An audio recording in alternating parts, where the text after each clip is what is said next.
Hi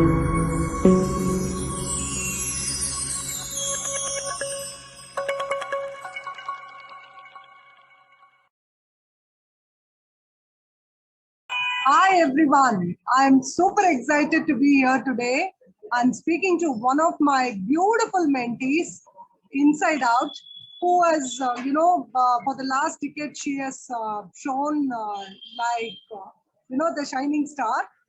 Uh, this is my favorite, Harini Rama Ratnam. Harini, I call her Harini, so the second name is a kind of, I have to ensure that I'm saying the right name, isn't it? Ramaratnam. So, Harini always says, a smooth sea never made a skillful sailor. There are ups and downs in life. One must learn how to turn weakness into strength and negativity into positivity and dull moments into bright light. So she has been a bright light in many students' lives. She has done so much of consultations, young children's 21 days program, and she is a continuous learner.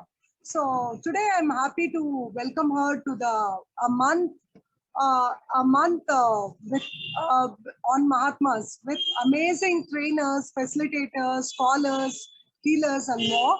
So in this line today we have our dear Harini Ramaratnam, who is the founder of Vibha Education Crop. She always says an investment in knowledge pays the best interest. So she is into so much of consultation and so much of academics and so much of training and development.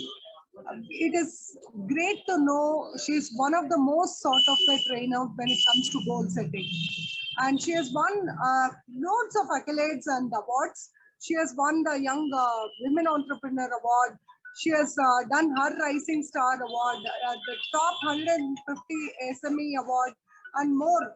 She has done many work, which is of top grade.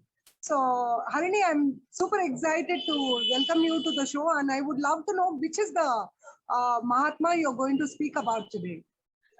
Good afternoon. Thank you for this wonderful opportunity. It's a pleasure and it's also an honor to speak about the Mahatmas. When ma'am called and told me that you are going to speak one of the people on about one of them, was really excited because speaking you need some kind of honor and privilege to speak about a people, those who are really have created an impact in the whole globe. So in that aspect, today I'm going to speak about Dr. APJ Abdul Kalam, who is one of my favorites. And being a teacher or being an educator, I could resonate with some of his whatever the thoughts he shared over the world. And as a person, I am also able to understand the vision and the impact of goals which he had in his mind, and which drive him through to be the person who he want to be, he chose to be. So again, yeah, as I said, Abdul Kalam is my favorite person, and so the quote that resonated most with me when I talk about Abdul Kalam, or when I go through his talks, or when I learn about him in small nuggets. This particular quote: every pain gives a lesson and every lesson changes a person, is what exactly I went through in my life, and it has carved me to who I am. That's what I have to say. Very true, Harini. Harini, here we all three of us are the favorite people is APJ Abdul Kalam. It's me, it's Ramya, and it's you. And it is so nice to speak about this legend. And the quote what you just now quoted is value add for life. It's something which will resonate with each and every person because it's a lesson.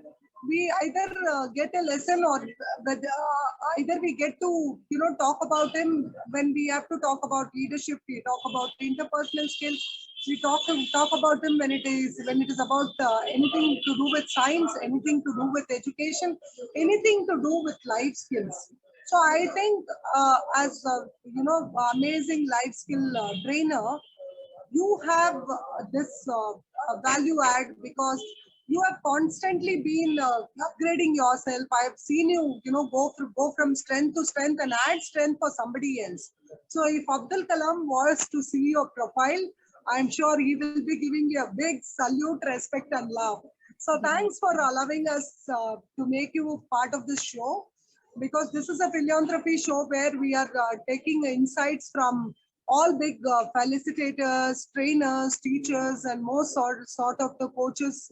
And we are going to use this recording for the Executive MBA of St. Mother Teresa University, which is a dedication and, which is the love you people are going to give it to us. So this itself, the transfer of knowledge or giving away a piece of your knowledge itself is the biggest philanthropy one can do. And I'm so glad and happy for that, that you came, graciously, and you generously wanted to give away whatever knowledge you had. So, Harini, can you tell a life, experience where you felt, really down or somewhere, and then suddenly you felt or you found strength because of the education or because of the reading or because of the quote or because of the role model? It could be anything. That's why I asked you to be spontaneous. In fact, all the trainers and facilitators, I'm asking them to be spontaneous because for one reason, we will dive deep into your emotions.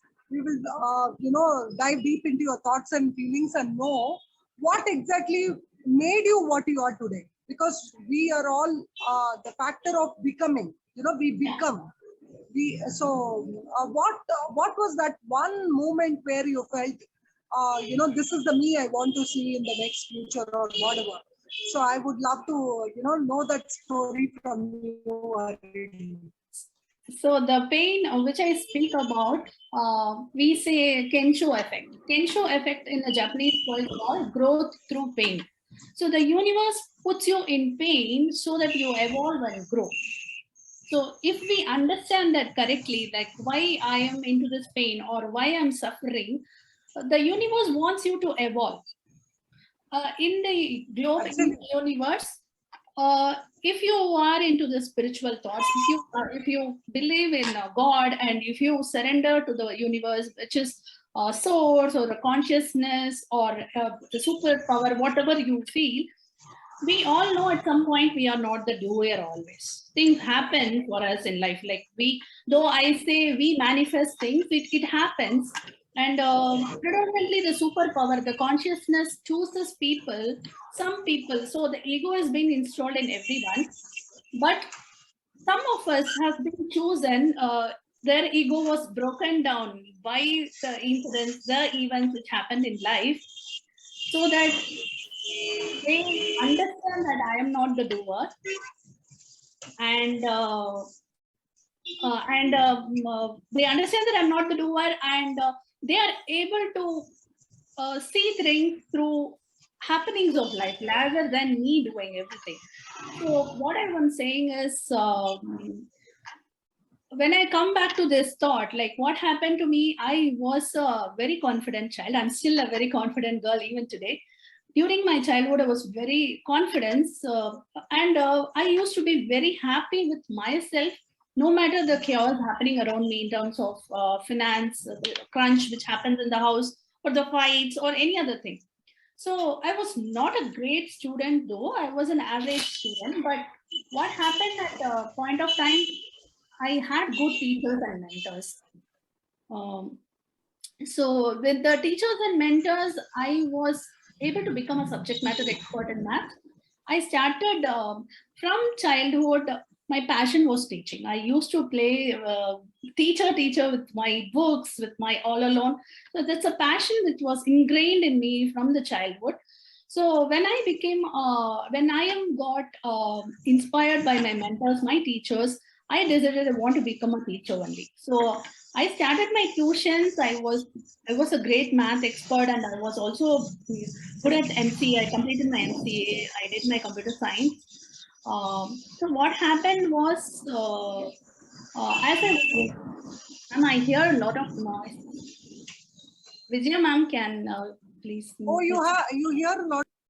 Lots of noise. Yeah, thanks. Yeah. So what happened was, as I am going on, I was doing my tuitions. In fact, I was earning good. I had a lot of batches of students. I was addressing 10th and 12th and so on.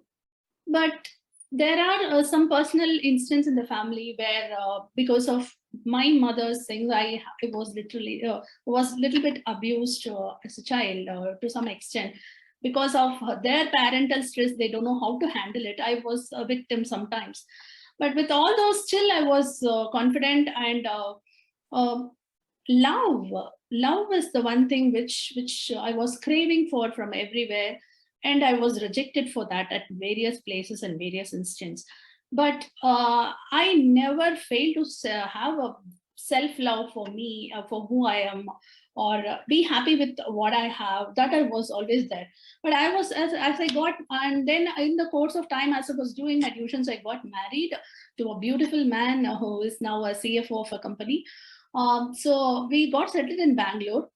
I got in a family way within the 1 month of my marriage, and during my 5th month, I lost my father in a sudden heart attack. That was a big shock to us, which we didn't expect. Within half an hour, I had to lose him with a 5-month baby in my tummy.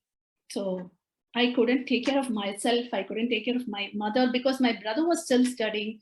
We were already in financial, after my marriages and all, the financial was not much stronger. So we were hoping that the brother should start working and get the family better. But we were a decent middle class family, though. So what happened was, my brother, as I got married and I lost my father during my 5th month, it was too much stress on me, and I had to lose my child also. That after 2 months of my father's death, I had to lose my child, and it was too much stressful on me. It affected me physically, mentally to a great extent also. Then immediately I bounced back. But see, from the childhood, I was like, I always love to be with children. I go to somebody's house, raise their kid, feed their kid. I was like that girl. When things happened to me, I really couldn't take it, which I never expected. It caused a very deep pain in me, for sure. The grief which I had to go through was very tough. But immediately I got my other daughter, the next one, who is 15 years old. I got conceived. But the doctor told she will not survive. When she was born, she was pneumonic, and she was admitted in another hospital for 15 days. Again, the tough phase went. Once she was back home, 40 days, I had to completely take care of her without even dropping her down. 24/7, she'll be in my hand only. That much of care. And because of sleepless night and things, I developed a lot of other health issues because my stress, my sleep all got disturbed. One thing was getting better when my daughter was 1.5 years old. My husband got health issues and he had to undergo some surgery. So if I could say, the 10 years of my initial 10 years of marriage life, too much of struggles, hospitals visits. So I was in a moment like I started fearing that I would lose my loved ones. The fear of insecurity of losing your loved ones was very high when I come from a space of rejection or longing for love. So that created a lot of anxiety, and I started getting some panic issues. But I don't know what I was going through.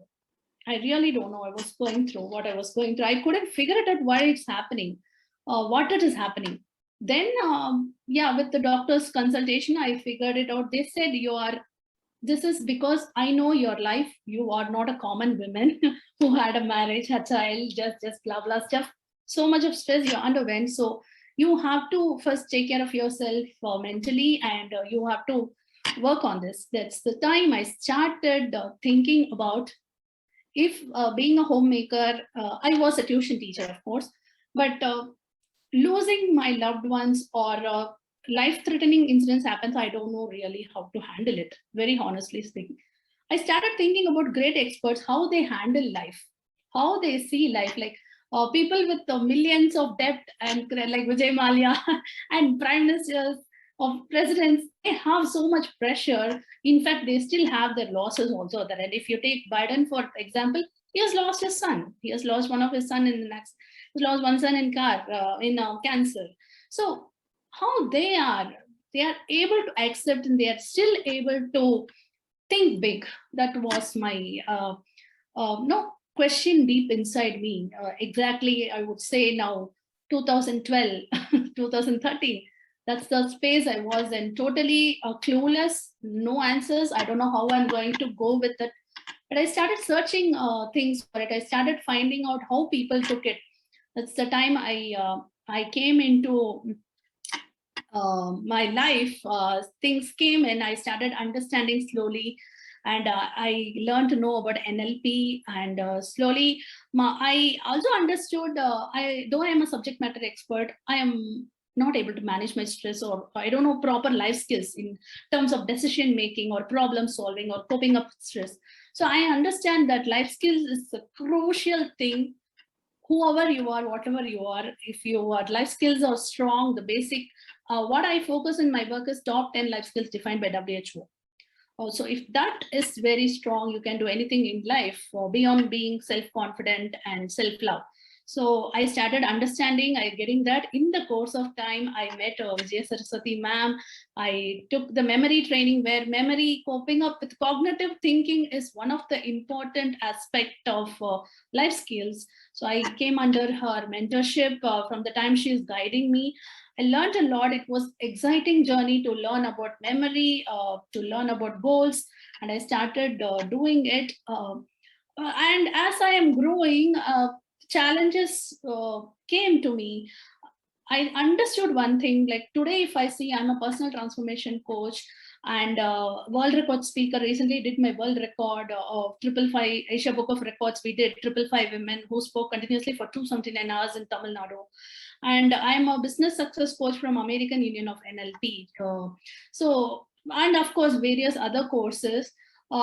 The thing I understood is, at one point of time, exactly when I was in stress, depression, and I won't say even depressed. I was not depressed, but I was clueless. I don't know what is happening to me. I don't know how to handle it. But still, there was a ray of hope always. That in fact, if I see the hope and the positivity which was ingrained in me through the divine power, I would say, helped me to overcome things, though it was in a pretty bad shape in the earlier time. Like one example to say, the doctor came and told, sorry Harini, I can't say anything about your daughter, we need 72 hours to get you confirmation that she will be with you. I said, how she will be after 15 years? Will her leg or hands get some issue? She was like, what is this dumb woman I'm talking? That she will not even serve. That much of positive thought I had, that my mind was like, okay, what next? How the future will be? So that, if I sit and think myself, that positive aspect and that hope is the only thing which has helped me to come out of the challenges which I faced. And when I ask the question, why me? No, we all get, no, why me? Why I am chosen to face challenges like at the age of 25, so much of death and so much of trauma I need to undergo. And I have some issues. I don't know, still I stumble. I get very anxious when things go wrong. So I used to ask this question, why me, to the God? And when I sit with myself in meditation, all the answers came to me was, because you go through the pain, because you know the pain, you can heal people, the other people. That's why you are in the pain, and that's why you have learned to come out of the pain, though you're engrossed in that. And so that's where I started learning EFT, journey, therapy tools, CBT, everything. So today I'm healing from like 15 years to 65 year plus through my sessions. And so every time I say to myself, the pain it's coming to me, it's because I want to evolve and grow. The universe doesn't want to be in this thought or in this perception, what I am thinking low, or what I am feeling bad, or what I'm feeling critic, or even judgmental for that matter. Sometimes when we get, so the letting go, every time the pain comes, I just ask myself, what more I need to let go. Until today, that's my only way of approaching life. What else I need to let go? Because when I cry out, I just ask to the divine, what else you want me to let go? I still don't know. And there the letting go happens, and the next door for opportunity opens for me to do my purpose and what I am there in this world for.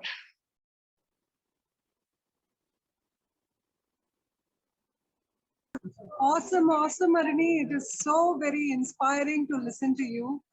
And, I would call you a woman of substance because I really love the place where you said I was in depression and then you corrected yourself. I was not in depression, I was clueless.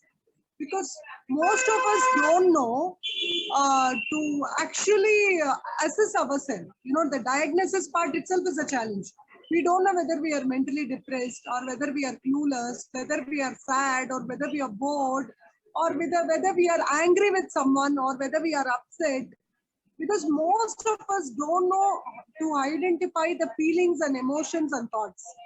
The moment we have complete control over our thoughts, feelings, and emotions, we are super powerful. And that is what you are. You were a very confident person right from your childhood, and then you developed that confidence and you didn't allow, the world's, challenges which was thrown at you to deter you. So you are what you are, and I'm super proud of you. And I'm so glad these youngsters are, witnessing you talk, because this will be an inspiration and it will be like a torch bearer for them to take it forward. So Ramya, do you have any question for this beautiful lady Harini? Harini Ramaratnam. See, now I know her full name properly because she's so close to me. I keep calling her Harini, and I just didn't bother about the second name. So I love you, Harini, from the whole of my heart. And when I met Vijaya the ma'am, way you acknowledge that memory class helped you, I'm I'll keep doing this for life. For the kick of listening to people that yes, you made a difference in my life, and that is the biggest kick I get, and it is priceless. It is not unstoppable. only intellectual, ma'am. What happened when I met you? I still remember you in the green sari. You were in that room with the kids, and ma'am had got her child. It was already 2 or 3 years, might be the last one. So she was telling in the group, "I'm ready to go for one more." And that's the time I was like sitting with all this in the class. What, one more? And I know she would be hitting her 40 like, okay, one more. What energy this woman has. And that's where I still admire her for her energy levels. And one thing I learned from ma'am, from always I look up to her, is uh, her cool attitude. So she takes up, because I get so much of stress or immediately overwhelmed. But her, that's the one thing I always see her, how she handles things, how she just do it like, okay, still we can, and we will, it will get done. And those kind of non-verbal cues which you are showing, I always pick it up from you, ma'am. Thank you so much for being my mentor. Thank you, love. Thank you very much. I'm super proud to be your mentor, and there are loads to come. We are going to make a difference in society together, because the work of a leader is to not create followers. The work of the leader is to create more leaders. So I am happy that I've created a very powerful leader and I've given it to the society. And this is like, 1,000 grand strength for me to do more, be more, and have more. So Ramya, do you have any question for this Iron Lady of India? Yes, I definitely have a question for her, ma'am. It was so beautiful to listen to you, ma'am. Like personally, I learned a lot from you today. Like, you said that like how you were clueless, and then with curiosity, you took up the challenge to like, transform yourself. Like you have become like ultra strong, not just strong, but ultra strong. So I'm so proud of you for that. My question to you is, since you're a teacher and you said that you follow Abdul Kalam as well, I want to ask you, like, how should Indian education system should put forth the skill, life skill sets to the students right from the young age? And that's my question to you. So what I would feel is the NEP policy is very good. We all know that. But beyond that, it is not only the role of educators and the education industry. It's a role of a parent at first, which starts at home, I feel, because we model the children and we send them to the age of 5 when they get to the school. Of course, all the sensory, all the memories, all the belief and conditioning happens from the age of 5 to 9. We all know that, which happens from the age span of 5 to 9 or 10. Of course, the child roots get stronger from there. So those ages are very crucial, and both the parents and school has to know how to even speak to the child at that age. That's more important, because the words which we throw unknowingly might create a big impact in any way. It may be a positive, it may be a negative.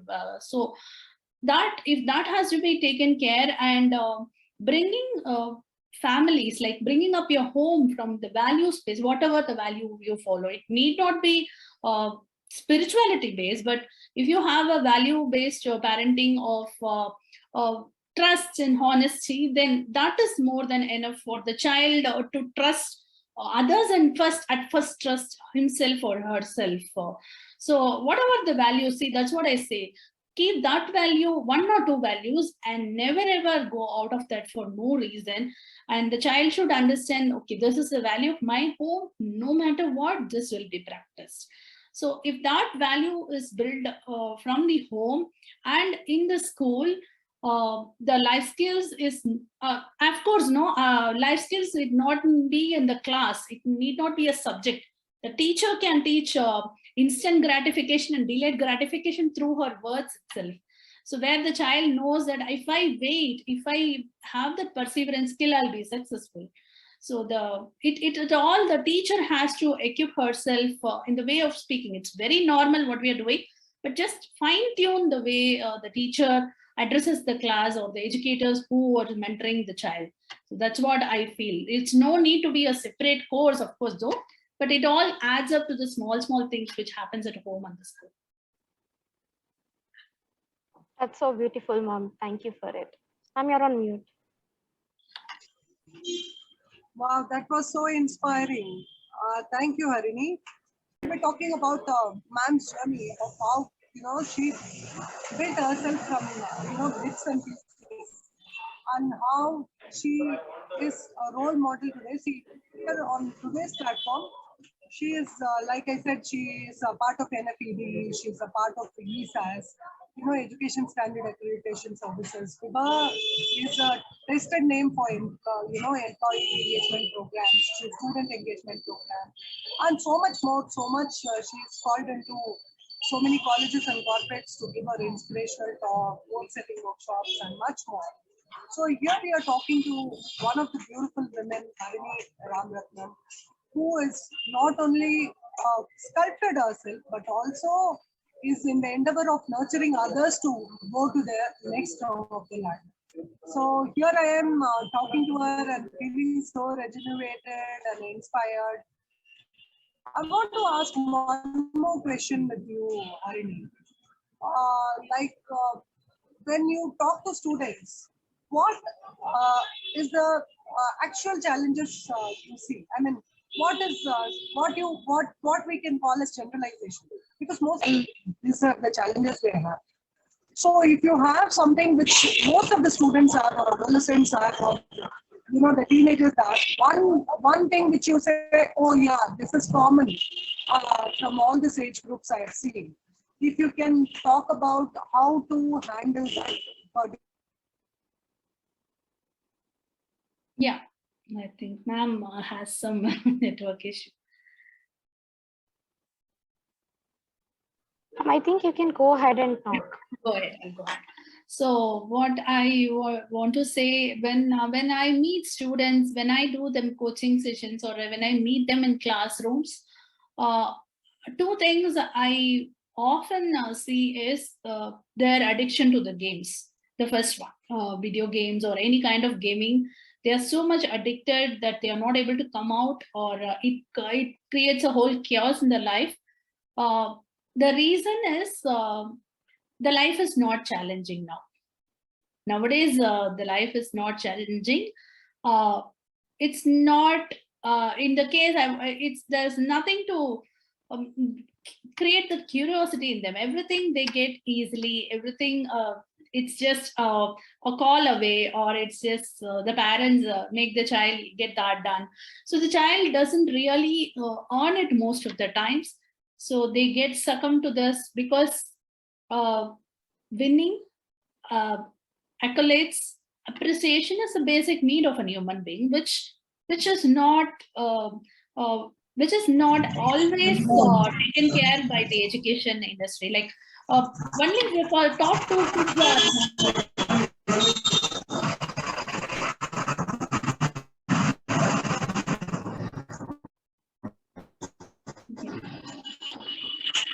So, of the system, I gave the question to Arini. Arini, you got the question here? Yes, ma'am, I'm answering it. Yeah, what is that uncommon thing which is need to be addressed among the youth? Because Abdul Kalam was very much concerned about the youth, because it is Vision 2020. Now I think we have 20, 30, 40 coming up, and we should be ready to give a future ready plan for our children.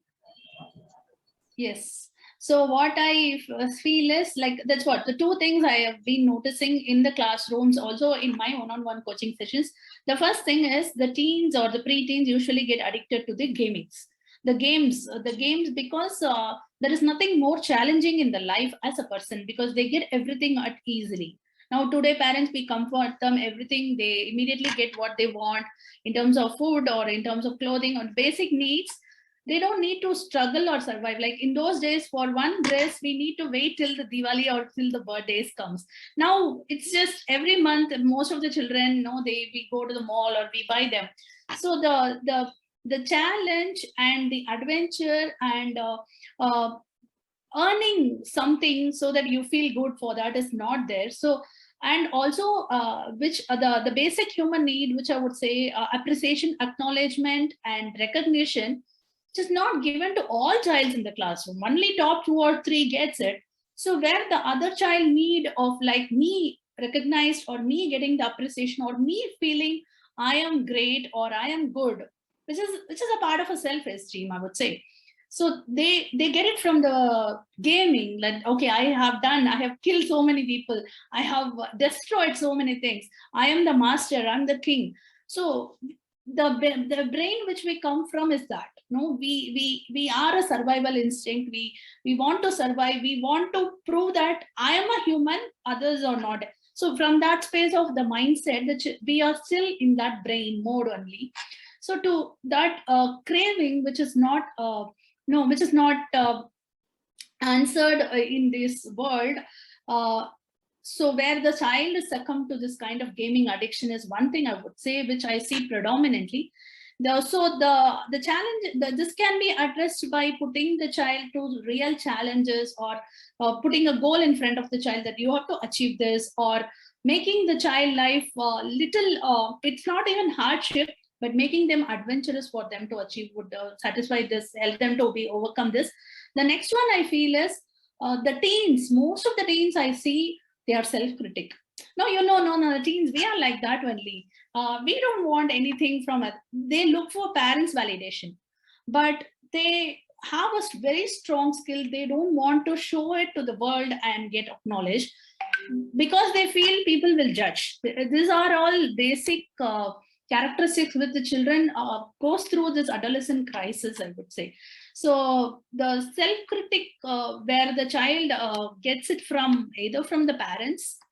The parents keep on criticizing themselves and say, nothing, you're not fit for anything, you don't know how to work around this, you always sit with the mobile, you don't know. So those kinds of stuff also impacts the child, where the child's self-esteem or self-critic thoughts go on a toss.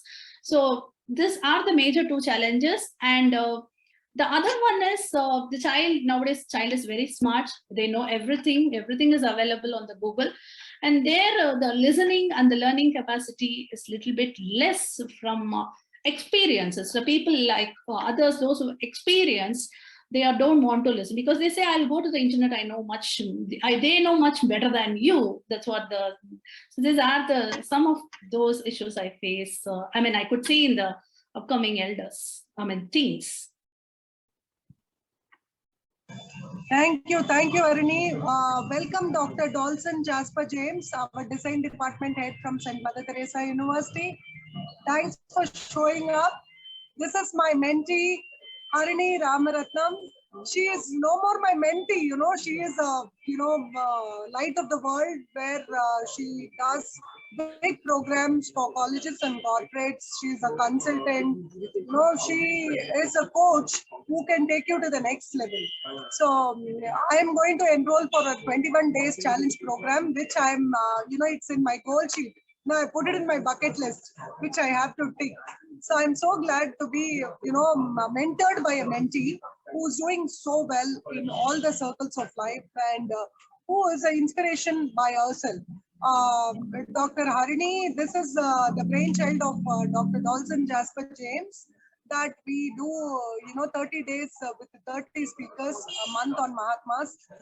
And we all are here to, spread happiness, spread knowledge, spread love, and spread true digital education where we can, claim of something phenomenal happening, transformational happening through the medium of online. So we are, we are all set for, we have dedicated our lives for this. We want to be online, we want to be digital, we want to do an impact through online learning and anytime, anywhere learning. And this is become a kind of our passion and purpose of life. Like Steve Jobs says, do not settle unless you find your passion. So this is our passion that we do, and he works for Google and he's a busy man. But we ensure that he is into our, he peeps into our show every day just to show gratitude and know who the speaker is and what happens. And but thanks to him, he always sits through all our sessions, which is really nice. Dr. Dawson Jasper James, do you have any question? My mentee's favorite Mahatma is APJ Abdul Kalam, and she has a series of quotes on him, but she chooses a quote on excellence where we can learn. So is there any question you want to ask her? We leave the stage to you. Thank you, Doctor. Hi, Madam Harini, how are you? I'm great, thanks. It's so honor to see you here. Thanks for taking the time and present your honorable presence here. Thank you so much. It's so grateful, and I have to keep conveying my gratitude to my mentor every time.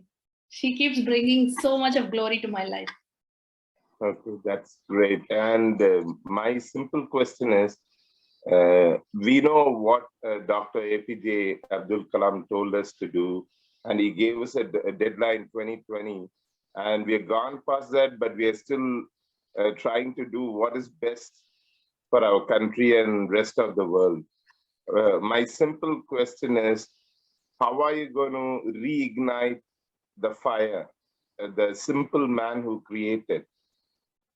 How are we supposed to deliver that? How are we supposed to ensure the lantern or the lamp is lit every day for India? So what I feel is I start teaching goal setting from the grade 7 children, like from the grade, because I came to know about goal setting very of late in life, which is Ignite, which is my the fire which started kindling in my myself, in my gut every day, which makes me to do things more and crave for more. And it's a never-ending quench and the thirst which I have, and of course the inspiration from many great leaders. So what I would say is give the taste of success through their goals, but train them to put something in the front, make them achieve their goals. Once they get the taste of it, we don't need to be there at the back. They will take it through by them. So they just need to be molded in the right way. Just bring them to the track, because the children have a lot of inspiration, a lot of vision, but they are guided by the wrong people or by the wrong choices they do, or by the wrong, we can't say, it can be a parenting, it can be schooling, it can be anywhere. But if every one of us take the responsibility and installing that effect of having a vision in them, or even a small vision, if 100 children have small vision, together it forms a bigger vision to the India. And I am also very proud to empower the young generation through my goal setting sessions, through my 21 days program. Like when a child comes and says me, ma'am, I learned goal setting from you. And last week, a college student, after I was addressing 200 children in the college, one student came back with saying, I'm going to buy this car by 2025. I'm going to work in Google as a CEO and earn this much lakhs. So much of vision came after a 1 hour session that we can do to a child. if the whole life of what I have, I could dedicate to the younger generation, I would wish I would be happy to do more, much more, and kindling their passion and no, making them aware of who they are and make them responsible citizens in the world and make an India an empowered and a super one. Yes, and it is called the BQ, belief quotient. We have to instill the belief quotient. The moment they latch onto it, they grow as they wish and also focus on what you've instilled. Thank you, Doctor. Thank you, ma'am. I had to be a doctor soon. I just, Dr. Saraswati. You know, we are so used to this doctor. I always address her Dr. Harini Ram Ratnam. Of course, the second name I'm trying to, get used to today. These people, see, being called a doctor is for knowledge. Whether we prefix as honorary or we work for it for the 7 years and take the real time PhD, I think it is the value of that person, the person that adds value to the society, a person who works for society at large, a person who wants to honor others' life and make them, step up the next rung of the ladder. Maybe, show little light in their life. Because sometimes the little, love we get from strangers, the love we get from our acquaintances, the love we will get from our colleagues, it is phenomenal. For example, for me, my mentor who mentored me at Infosys still stands right. Of course, we lost touch and we don't even meet, or I don't have the contact. We got lost in this big, huge world.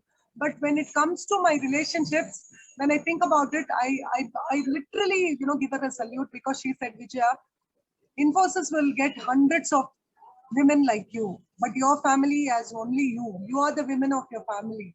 So first you have to repair the boat. That is when you can save your life. So I still remember in that meeting when I was sitting, worried how my team will, move forward, or how, my process will get that top position which I was maintaining and all. She said, that's nothing, that's all temporary. The real is your family. Your family is everything.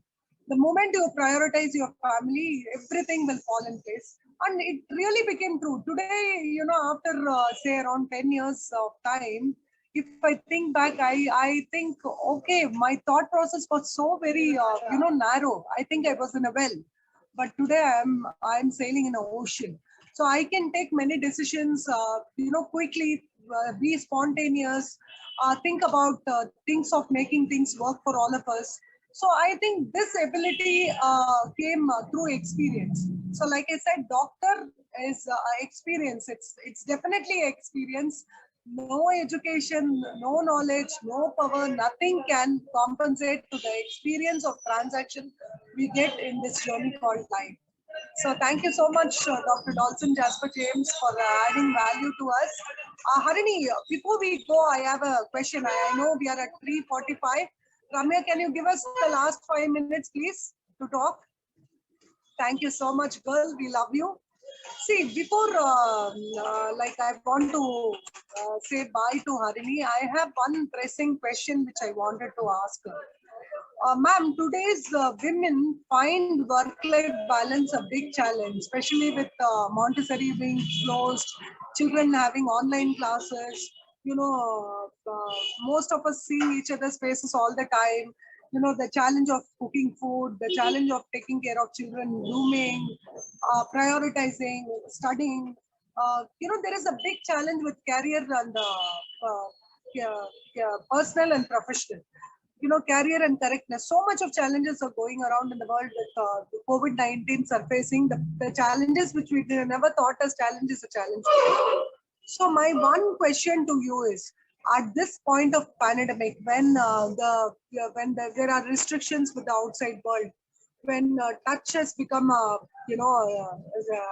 has become a priceless thing, we can't hug, we can't, meet, so much of restrictions. In this challenge, what is that one thing you would love to suggest for keeping themselves fit and confident all the time? Because I love to hear from women that I'm a confident woman, because most of the times when I do counseling or psychological, assignments, one thing I see is the women will be so very, accomplished, according to me or according to the profile what I see.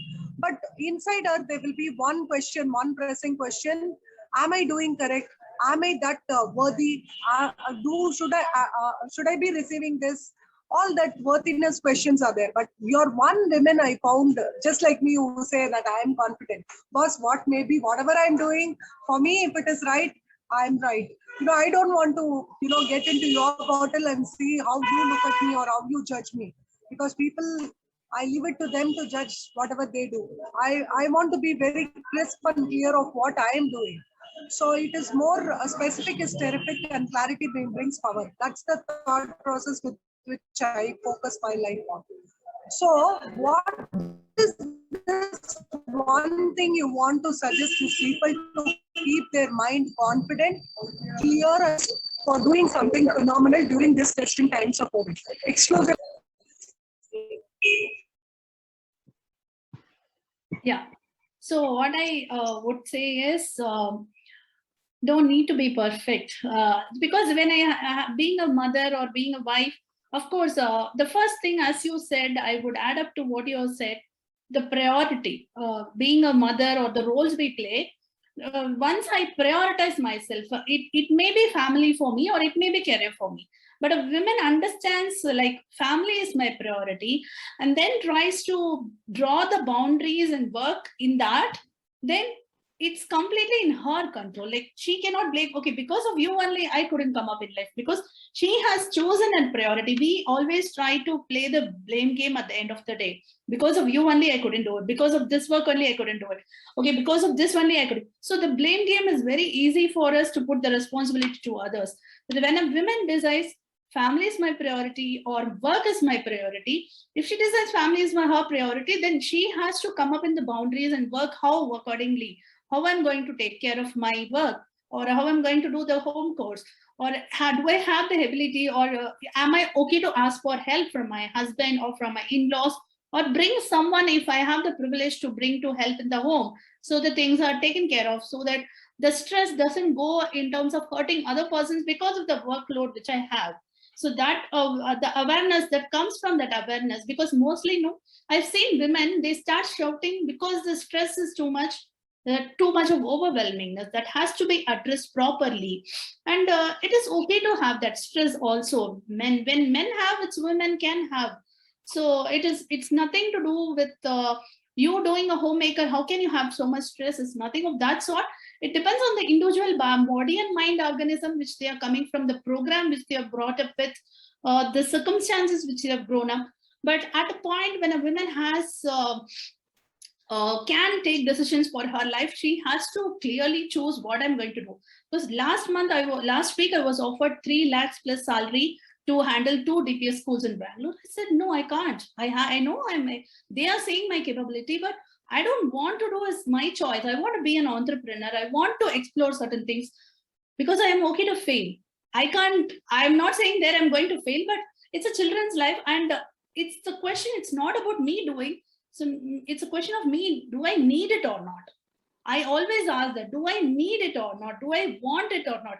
If there is no want, I will not go behind anything which doesn't motivate me.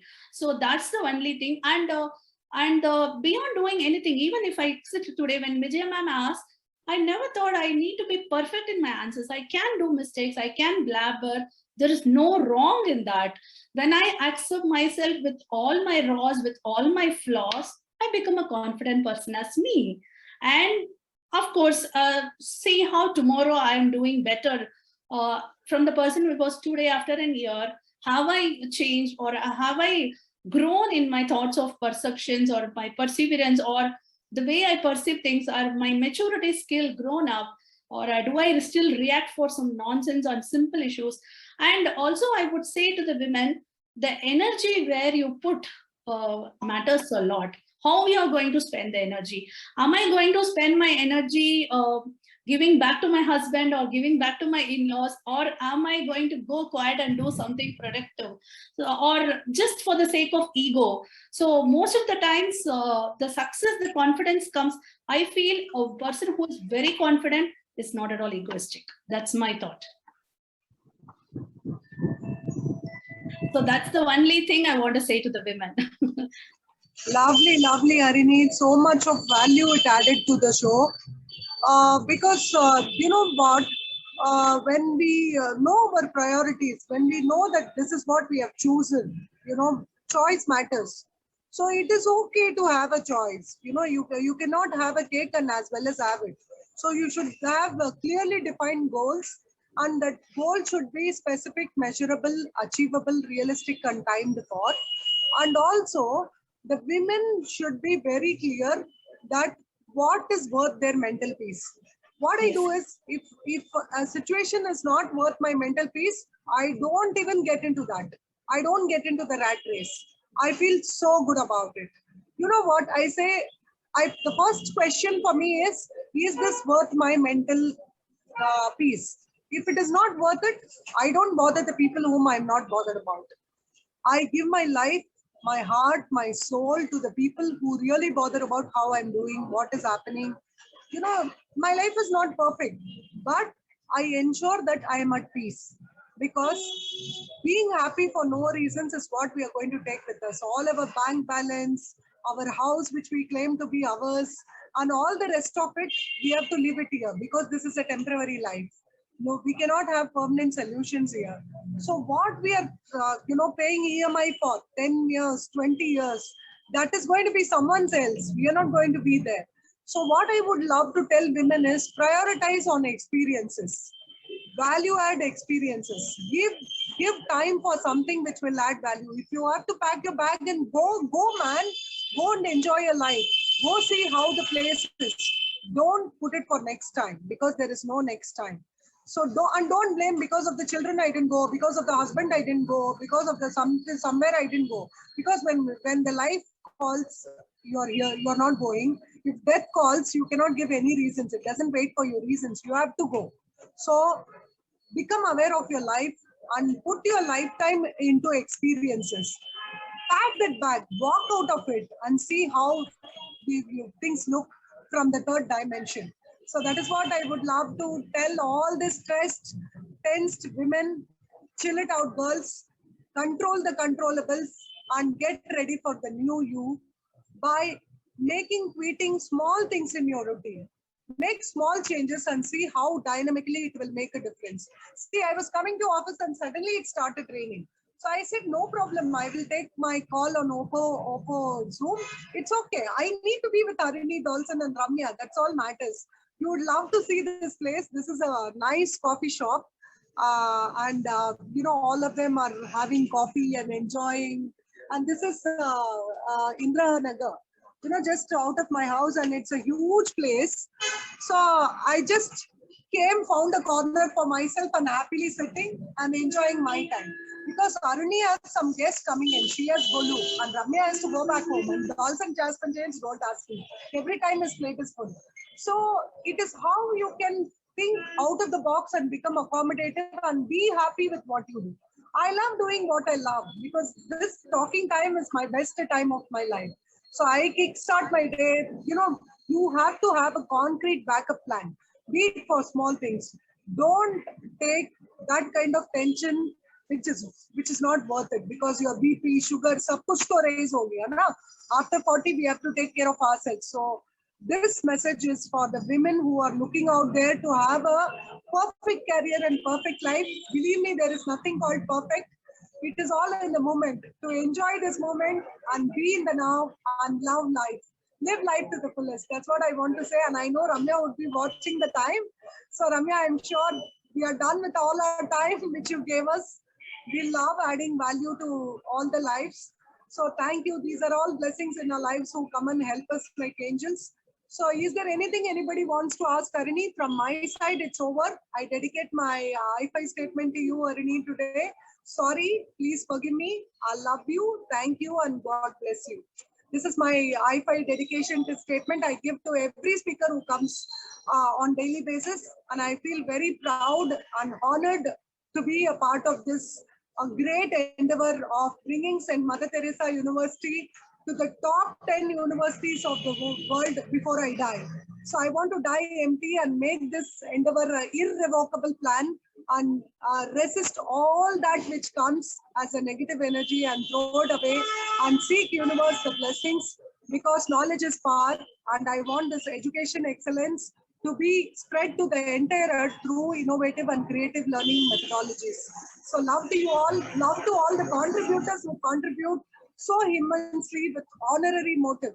So it is People's University, and we are for the people, by the people, of the people, and we acknowledge freedom for all and all for freedom. Thank you. Thank you very much. Over to Ramya.